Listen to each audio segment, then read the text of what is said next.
마태복음 23장 16절에서 22절까지 말씀 같이 봉독하겠습니다. 화 있을진저 눈먼 인도자여, 너희가 말하되 누구든지 성전으로 맹세하면 아무 일 없거니와 성전의 금으로 맹세하면 지킬지라 하는도다. 어리석은 맹인들이여, 어느 것이 크냐? 그 금이냐? 그 금을 거룩하게 하는 성전이냐? 너희가 또 이르되 누구든지 제단으로 맹세하면 아무 일 없거니와 그 위에 있는 예물로 맹세하면 지킬지라 하는도다. 맹인들이여, 어느 것이 크냐? 그 예물이냐? 그 예물을 거룩하게 하는 제단이냐? 그러므로 제단으로 맹세하는 자는 제단과 그 위에 있는 모든 것으로 맹세함이요, 또 성전으로 맹세하는 자는 성전과 그 안에 계신 이로 맹세함이요, 또 하늘로 맹세하는 자는 하늘의 보좌와 그 위에 앉으신 이로 맹세함이니라. 아멘. 화요일 아침입니다. 오늘도 형통한 복된 하루가 되시기를 주님의 이름으로 축복합니다. 화 있을진저에 대한 예수님이 바리새인들에 대한 책망 세 번째 말씀입니다. 화 있을진저 눈먼 인도자여, 너희가 누구든지 성전으로 맹세하면 아무 일 없거니와 성전의 금으로 맹세하면 지킬지라 하는도다. 바리새인들과 사두개인들에게 예수님께서 저주를 선포하시는 이유가 세 번째로 나오는데, 맹세에 관한 문제입니다. 바리새인들과 사두개인들, 율법학자들, 당시의 종교 지도자들은 예수님이 보실 때, 그리고 예수님이 그들을 책망하실 때 기본적으로 그들은 논쟁을 하기를 좋아했습니다. 이게 옳으냐 저게 옳으냐, 이게 맞냐 저게 맞냐, 이렇게 되냐 저렇게 되냐, 모세 율법이 이렇게 되어 있는데 이걸 이렇게 하면 이게 어기는 거냐 아니냐, 뭐 이런 논쟁을 주로 했습니다. 그런 논쟁들을 많이 하다 보니까 규례들이 많아진 거예요. 이럴 땐 이렇게 해라, 저럴 땐 저렇게 해라. 그래서 한마디로 한 국가가 오래 지나게 되면, 국가의 역사가 지나게 되면, 고대 사회에는 법이 아주 간단하지 않습니까? 몇 가지 법만 있으면 그 법으로 한 공동체나 한 국가가 움직여지다가, 국가가 점점 시간이 지나고 다양해지고 복잡해지면 당연히 법도 많아지고 규례도 많아지죠. 사실 우리나라도 헌법이 있고 그 헌법 아래 수백 개, 수천 개의 법과 그 법을 해석하는 조항과 그런 것들이 굉장히 많이 있듯이, 유대인들도 하나님이 모세를 통해서 주신 율법이 있는데 그 율법을 어떻게 적용할 거냐, 이거는 어떤 때 옳고 어떨 때 그러냐, 이런 것들을 발전시키다 보니까 논쟁이 많아졌고, 그리고 그 법을 논쟁하면서 법을 발달시켰다는 거죠. 문제는 그 율법에 대한 조항들이 많아지고 그 규례들이 발달되면서 그 규례와 그 조항들을 유대인들조차도 먼저 지켜내는 모습이 있어야 되는데 그렇지 못했다는 겁니다. 그래서 법은 만들어내고 또 법은 발달이 되는데, 그만큼 유대인들은, 법을 가르치는 유대인들은 그 법을 지키는 일에는 점점점 관심이 없어지게 되는 거죠. 이것이 큰 바리새인들과 사두개인들이 예수님께 책망받았던 아주 기본적인 원칙적인 태도인데, 맹세에 관한 부분들을 오늘 다시 한번 이야기하십니다. 그러니까 유대인들이 맹세하지 말라고 말씀하신 그 하나님의 율법에 대해서 어떨 때는 맹세하라고 되어 있고 어떨 때는 맹세하지 말라고 되어 있거든요.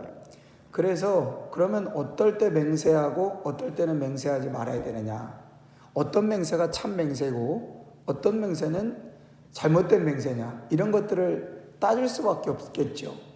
그래서 이 바리새인들이 뭐라고 가르치냐면, 성전으로 맹세한 것은 안 지켜도 된다. 그런데 성전의 금으로 맹세하면 그건 반드시 지켜야 된다. 그 당시에 이렇게 가르쳤다는 거예요. 또 성전에 있는 제단을 가지고 맹세하는 것은 괜찮다. 근데 성전의 제단 위에 올려진 예물을 가지고 맹세하면 꼭 지켜야 된다. 뭐 이렇게 가르쳤다는 겁니다. 그게 오늘 성경의 내용이에요. 그래서 너희가 말하되 누구든지 성전으로 맹세하면 아무 일 없거니와 성전의 금으로 맹세하면 지켜야 된다. 또 20절에 보면 그러므로 제단으로 맹세하는 자는 18절이죠. 너희가 또 이르되 누구든지 제단으로 맹세하면 아무 일 없거니와 그 위에는 예물로 맹세하면 지킬지라.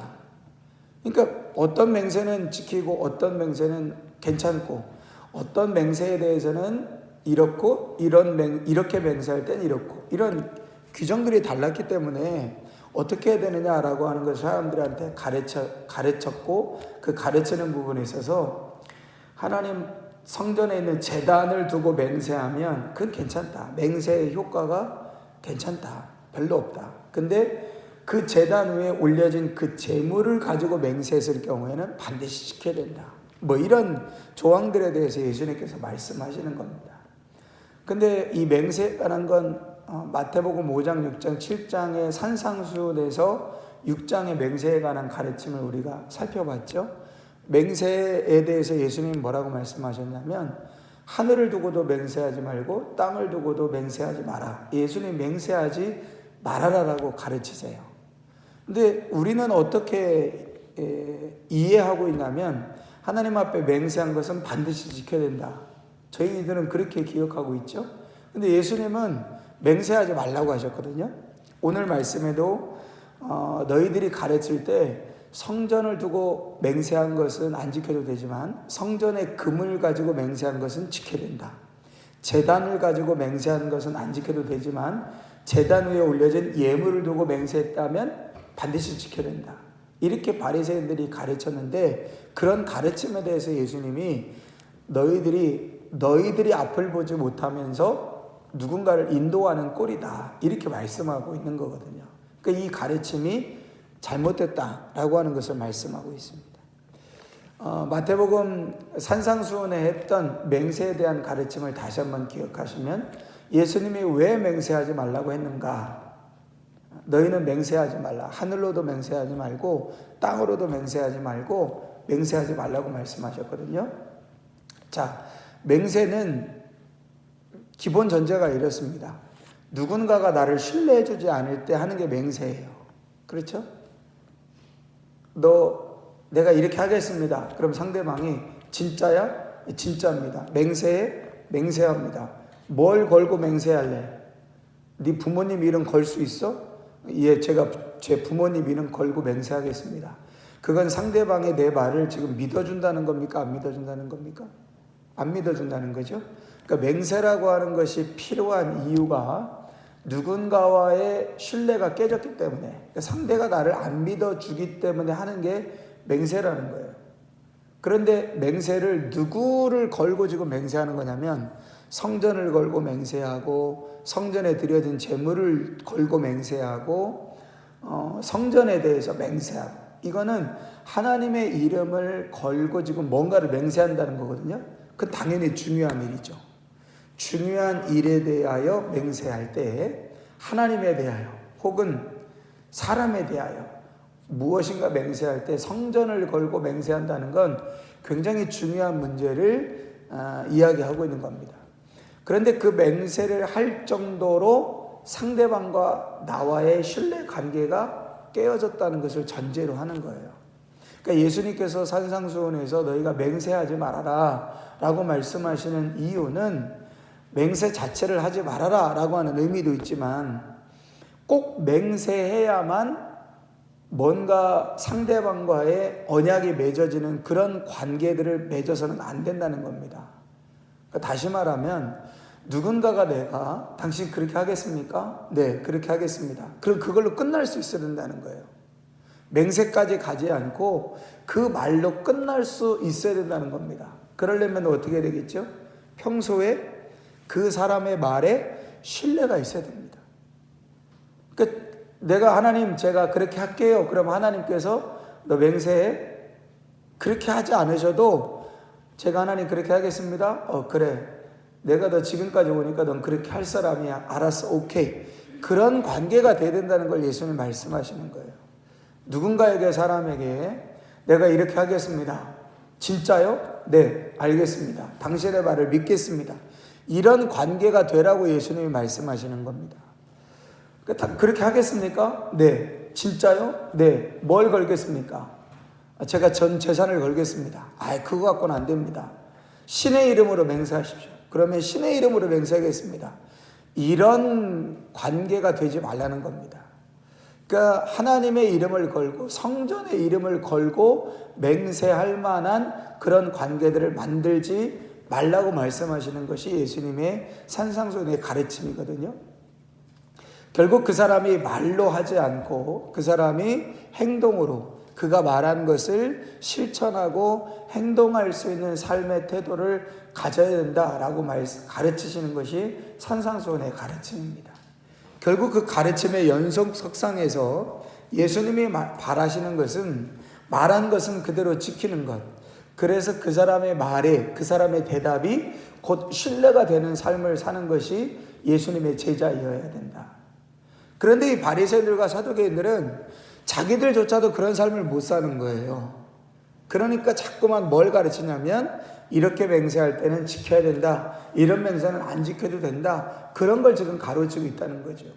그러니까 예수님께서 하나님의 율법에 어떤 부분에 대해서는 맹세해라, 어떤 부분에 대해서는 맹세하지 말아라 라고 하신 그 율법에 대해서 그 율법을 주신 하나님의 의도와 그 본질이 무엇인지는 알지 못한 채 이럴 때 이렇게 맹세한 것은 꼭 지켜야 됩니다. 이럴 때 이렇게 맹세한 것은 안 지켜도 됩니다. 이런 걸 가르치고 있으니 예수님이 볼 때는 자기도 앞을 보지 못하면서 나 따라와라 하는 꼴이다라고 예수님께서 지금 책망하시고 말씀하고 있다라고 하는 사실이죠. 결국 계속해서 7가지의 바리새인들과 사두개인들에 대한 책망이 계속해서 뒤이어 나오겠지만 이들의 삶에 이들이 책망받는 가장 기본적인 것은 하나님의 말씀을 가르치지만 본인은 정작 그렇게 행하지 않는, 그러니까 내가 이렇게 맹세합니다, 내가 이렇게 대답합니다, 내가 그렇게 하겠습니다 라고 결심하고 답하지만 맹세해야만 하는, 하나님의 이름을 걸고 맹세해야만 하는 깨어진 신뢰 관계에서 살아가고 있고, 그래서 그 깨어진 신뢰 관계를 맹세로만 자꾸만 뭔가를 상대방을 설득시키려고 하는 이런 삶의 태도와 이런 삶의 모습에 대해서 예수님께서 아주 강력하게 책망하시면서 화 있을진저, 그런 삶은 화가 있을 수밖에 없다라고 가르치고 계시다라고 하는 사실입니다. 오늘 이 3번째 화에 대한 예수님의 선언과 선포를 보면서 사실 우리가 다짐이라는 걸 참 많이 하죠. 우리가 다짐을 한다. 얼마나 많은 다짐을 하고 얼마나 많은 결단을 합니까? 또 다짐하고 실패하고 또 다짐하고 실패하고 또 다짐하고 실패하고 결단하고. 그런데 이런 삶들을 우리가 계속해서 반복해내는 삶이기보다는 작은 것 하나라도 하나님 앞에 내가 결단하고 하나님 앞에 내가 작은 것 하나라도 그 결단하고 마음 먹은 그것들을 실천해내고, 사람 앞에서도 마찬가지죠. 사람 앞에서도 내가 어떤 부분을 약속하고 내가 어떤 부분을 결단했다면 작은 것 하나라도 그것들을 실천해내고 그것들을 준행해내는 그런 모습들이 우리 안에 필요하다라고 하는 사실을 기억하면서 오늘도 우리에게 화 있을진저가 아니라 하나님의 복이 임하는 신명기 28장의 말씀을 근거로 해서 주시는 말씀이라고 말씀드렸죠. 순종하는 자에게 주시는 축복과 그렇지 않은 자에게 주시는 저주가 선포되어졌던 신명기의 말씀을 근거로 오늘도 화가 아니라, 오늘도 우리에게 임하는 화가 아니라 우리에게 임하는 복이 저와 여러분들에게 있어지기를 소망하면서 기도하시는 이 아침 시간이 되시기를 바랍니다. 좋으신 주님,